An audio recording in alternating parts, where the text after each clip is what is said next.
जिले को लेकर के जो आंदोलन चल रहा है उसको लेकर के उनके वक्तव्य क्या है वो हम उनसे जानने का प्रयास करेंगे। हेलो। हाँ जी। सुशील सर नमस्कार, स्वागत है आपका न्यूज़ 7 आस्थान पर। नमस्ते नमस्ते, स्वागत है आपका विजय जी।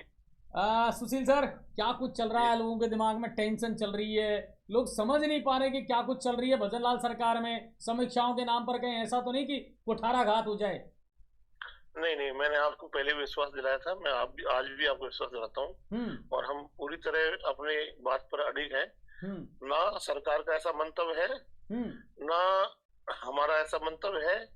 भारतीय जनता पार्टी एक, जहां तक भी आपने एक बात कही कि भारतीय जनता पार्टी के कार्यकर्ता, भारतीय जनता पार्टी का नेतृत्व क्या कर रहा है, हम बिल्कुल चुप नहीं बैठे हैं। लेकिन हम जो फिजूल की बात चल रही है, बिना बात की बात का पतंगड़ बना करके, हमारे यहाँ एक सीधी सीधी कहावत है, देसी कहावत, सेंगेरी का सांप बनाना है ना, और राई का पहाड़ बनाना। ऐसी स्थिति जबरदस्ती पैदा की जा रही है और वो पैदा करना उनका काम भी है। विपक्ष में जब लोग होते हैं तो उनके पास कोई कोई काम होना ही चाहिए। जब सत्ता पक्ष में थे तब उन्होंने कोई काम किया नहीं, तब कोई विकास किया नहीं, और जब विपक्ष में आए तो फिर वो पुराने रोजनों को रोना, छाती माथे पीटना, बिल्कुल न्यूसेंस क्रिएट करना, जनता को बरगलाना। हम कह रहे गंगापुर हमें अपने प्राणों से प्यारा है, गंगापुर की जनता हमें प्राणों से प्यारी है। पूरा सुदूर हमारा पूरा ग्रामीण क्षेत्र, हमारा शहरी क्षेत्र, पूरी तरह हम उसको ये विश्वास दिलाना चाहते हैं, भरोसा दिलाना चाहते हैं। 36 की 36 कौमों को साथ लेकर के हम ये विश्वास दिलाना चाहते हैं कि आपकी हर बात में भारतीय जनता पार्टी का एक छोटा सा छोटा कार्यकर्ता आपके साथ है, आपके साथ ऐसा कुठाराघात नहीं किया जाएगा, हम विश्वास दिलाते हैं।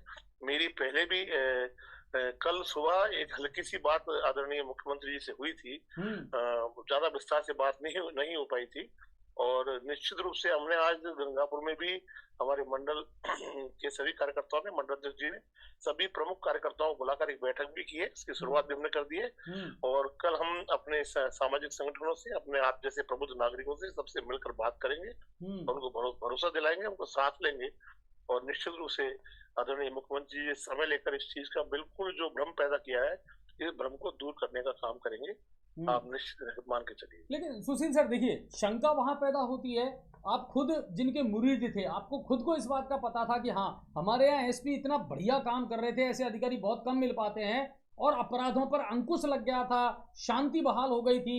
उनका ट्रांसफर होते ही और उनकी गाड़ी, सरकारी गाड़ी वापस मांग, चलिए एक तो ये तो एक रूटीन हो सकता है, लेकिन नए एसपी की नियुक्ति नहीं की जा रही है, तो ये चीजें शंका तो पैदा करती है ना सर कि आखिर ये क्यों कर रही है सरकार, जब जिला है, जिले के लेवल पर काम शुरू हो चुका है। तो नहीं, ऐसा नहीं है, ऐसा नहीं है। गाड़ी वापस करना कोई इतना बड़ा तूफान खड़ा करने वाला काम नहीं है। हाँ बिल्कुल, वो एक रूटीन है ना, तो एक रूटीन प्रक्रिया है। जब तक नए एसपी लगेंगे तब निश्चित रूप से वो बिल्कुल अपने गाड़ी से आएंगे, इसमें कोई संदेह नहीं है। और जहां तक आपने सुजीत कुमार जी की बात की, सुजीत शंकर जी की बात की, हमें भी उनको हम हृदय से उनको चाहते थे और हमारी पार्टी कार्यकर्ताओं उसके पूरे प्रकरण में लेकर के आक्रोश भी जताया था, मैंने उनको समझाया भी था। ये एक नैसर्गिक प्रक्रिया है, ये ऐसा ट्रांसफर तबादला अधिकारियों का आना जाना बनता है, लगा भी रहता है, और ये निश्चित रूप से मान के चलिए, मुझे भरोसा दिलाना चाहता हूँ आपको कि सुजीत शंकर जी की आवश्यकता, गंगा अच्छे लोगों की आवश्यकता हर जगह होती है। बिल्कुल बिल्कुल, तो है ना, तो मैं मान के चलिए हमारे यहाँ कलेक्टर साहब नंबर 1 आदमी है, हमारे जिले का कलेक्टर नंबर 1 कलेक्टर है। इसी प्रकार हमारे एसपी थे, नंबर 1 एसपी थे, और उनकी आवश्यकता कहीं और भी यहाँ से ज्यादा जरूरत थी, इसलिए उनको वहां लगाया गया। आपने पहले भी सुना होगा कोटा की हिस्ट्री क्या रही है, बिल्कुल, और कुछ वहाँ की स्थितियां परिस्थितियां देखते हुए सुजीत जी को वहाँ भेजा गया है।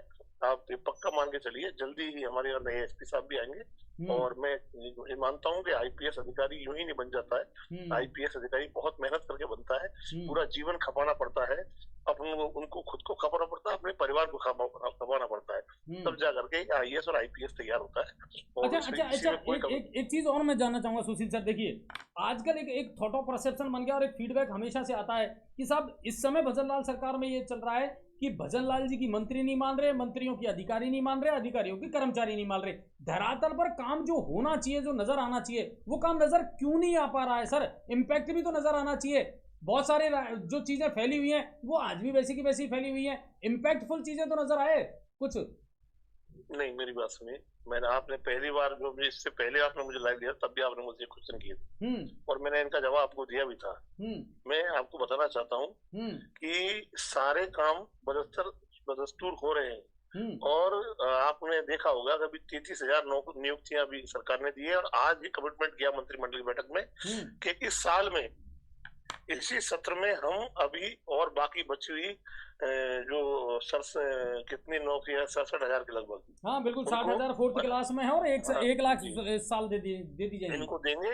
और नई भर्तियों के बारे में भी आपने आज पूरे मीडिया में आपने पढ़ लिया होगा। आप निश्चित रूप मान चलिए सारे काम जो होने हैं अच्छे से अच्छे होने हैं। आपको निश्चित भ्रष्टाचार मुक्त और आतंकवाद और गुंडागर्दी मुक्त ऐसा समाज भारतीय जनता पार्टी ने देने का वादा किया था, वो वादा हम पूरा करेंगे, आप निश्चित रूप से मान के चलिए। अच्छा, एसपी जल्दी लग जाएंगे? जी एसपी बिल्कुल एसपी साहब जल्दी लगेंगे, आप निश्चित रूप से मान के चलिए। जल्दी ही एसपी साहब भी लगेंगे और जिला भी बरकरार रहेगा। बिल्कुल जिला बरकरार रहेगा। अभी ऐसी कोई स्थिति पैदा नहीं हुई है, ना ऐसी कोई बात आई है। पता नहीं कहाँ से कोई शगुफा छोड़ा है और किसने छोड़ा है, भगवान मालिक है ऐसे लोगों का। और उनकी बुद्धि पे मुझे तरस आता है। कुछ फेसबुक ही है, कुछ व्हाट्सएप पे दिन भर आदान प्रदान, अपने विचारों का आदान प्रदान करने वाले, जिनको कोई काम नहीं हो, ऐसे लोग भी हैं। इसमें इसी श्रेणी में आते हैं जो दिन भर यही काम करते हैं, जिनको हमेशा दूसरे में नुक्ताचीनी करने का, उनमें कमी निकालने का, सार्वजनिक काम करने में कम इंटरेस्ट होता है।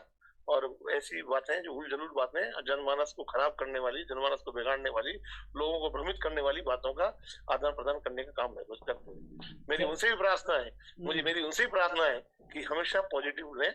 हर चीज का पॉजिटिव भी एक हर सिक्के के 2 पहलू होते हैं, इसलिए उसी हिसाब से सोचा करें। मेरी सभी बंधुओं से निवेदन है और मैं तो मेरे कार्यकर्ताओं से भी कहूंगा और सभी सामाजिक संगठनों से कहूंगा कि इस भ्रम से दूर निकलें और इस भ्रम को दूर करें। सोशल मीडिया का इसमें इस्तेमाल करें तो अच्छे के लिए करें, अच्छे काम के लिए, अच्छे विचारों के लिए करें। और निश्चित रूप से मान लीजिए गंगापुर का भला होना है, उसके लिए हम फिर जो भी बन पड़ेगा हम सब करेंगे। चलिए, बहुत बहुत धन्यवाद। और आपके इस आश्वासन से कहने के बहुत हिम्मत आई है और लोगों को भी एक पॉजिटिव आई है कि वो है। तो अब कम से कम सुशील जी ने तो ये गारंटी दे दी कि हाँ गंगापुर जिला रहेगा। नहीं, बिल्कुल रहेगा, बिल्कुल रहेगा, बिल्कुल रहेगा ना। ठीक है सर, बहुत बहुत धन्यवाद हमसे जुड़ने के लिए सुशील सर। नमस्कार।